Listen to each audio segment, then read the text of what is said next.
नमस्कार, आप सभी का स्वागत है मेरी पाठशाला में। आज का विषय है सूर के पद। प्रस्तुत पाठ में कृष्ण भक्त कवि सूरदास के 3 दोहों को संकलित किया गया है। इन दोहों के माध्यम से कवि सूरदास ने कृष्ण के प्रति अपना अनन्य भक्ति भाव प्रकट किया है। पहला पद विनय पद है। चरण कमल बंदो हरिराई, जाकी कृपा पंगो गिरि लांघी। अंधे को सब कछु दर्शाई, बहिरो सुने मूक पुनि बोले। रंग चले सिर छत्र धराही, सूरदास स्वामी करुणा में। बार बार बंदो तिह पाई। इस पद में कवि सूरदास अपने आराध्य श्री कृष्ण के कमल के समान सुंदर चरण की वंदना करते हुए कहते हैं, अगर मेरे श्री कृष्ण की कृपा हो जाए तो लंगड़े भी पर्वत को पार कर जाते हैं और अंधे को सब कुछ दिखाई पड़ने लगता है। इनकी कृपा से बहरा सुनने लगता है और गूंगा बोलने लगता है। सूरदास जी आगे श्री कृष्ण की महिमा का वर्णन करते हुए कहते हैं कि अगर कृष्ण के चरण कमलों की कृपा की जाए तो भिखारी राजा बन जाता है और सिर पर मुकुट धारण कर लेता है, अर्थात गरीब भी अमीर हो जाता है। सूरदास जी कहते हैं कि ऐसे दयालु स्वामी के चरणों की हम बार बार वंदना करते हैं। अगला पद है बाल लीला वर्णन। मैया मोही दाऊ बहुत खिजायो, मोसो कहत मोल को लीनो। तू जसुमती कब जायो, कहाँ करो एह रिसके मारे। खेलन हो नहीं जात, पुनि पुनि कहत कौन है माता। को है तेरो तात, गोरे नंद जसोदा गोरी। तू कत श्यामल गात, चुटकी दे दे ग्वाल नचावत। हसत सबे मुस्कात, तू मोही को मारन सीखी। दौए कबू न खीजे, मोहन मुख रिसकी। ये बातें जसुमती सुनि सुनि रीझे। सुनहु कहना बलभद्र चबाई, जन्मत ही को धूत। सूर श्याम मोही गोधन की सो, हो माता तू पूत।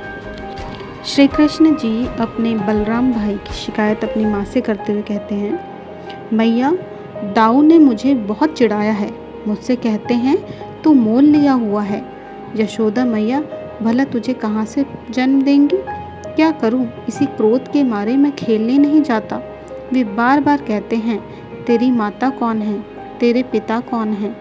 नंद बाबा तो गोरे हैं, यशोदा मैया भी गोरी है, तू सावले अंग वाला कैसे हो गया। चुटकी देकर ग्वाल बाल मुझे नचाते हैं, फिर सब मुझ पर हंसते हैं और मुस्काते हैं। तूने तो मुझे ही मारना सीखा है, दाऊ दादा को कभी नहीं डांटती।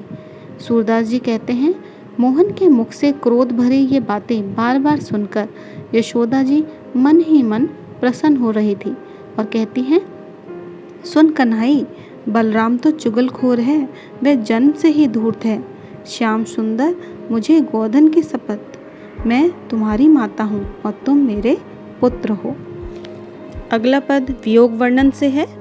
मेरो मन अनंत कहाँ सुख पावे, जेही उड़ी जहाज को पंछी। फिरी जहाज पे आवे, कमल नैन को छाड़ी महतम। और देव को ध्यावे, परम गंग को छाड़ी प्यासो। दुर्मति कूप खनावे, जिन मधुकर अम्बुज रस चाख्यो। क्यों करेल फल खावे, सूरदास प्रभु काम धेनु। तजी छेरी कौन दुहावे।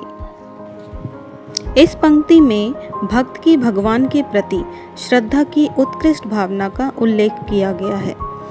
सूरदास जी कहते हैं, मेरा मन श्री कृष्ण के चरणों को छोड़कर दूसरे किसी स्थान पर सुख नहीं पाता है।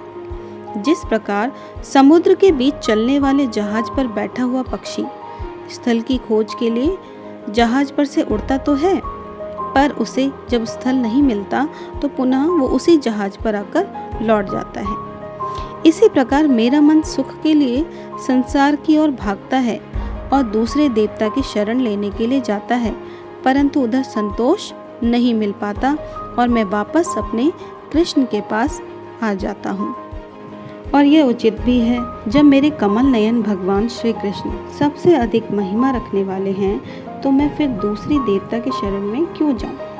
यदि मैं श्री कृष्ण को छोड़कर किसी अन्य देवता की शरण में जाता हूँ तो मैं उसी प्रकार मूर्ख माना जाऊंगा जैसे कोई मनुष्य अज्ञानतावश निकट की अत्यंत पवित्र गंगा को छोड़कर अपनी प्यास बुझाने के लिए तुरंत कुआं खोदने लगे।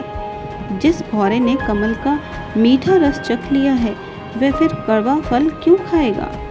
संत सूरदास जी कहते हैं, जब मेरे स्वामी भगवान श्री कृष्ण कामधेनु के समान हैं, तब मैं उन्हें छोड़कर बकरी के समान अन्य देवी देवता की शरण में क्यों जाऊं।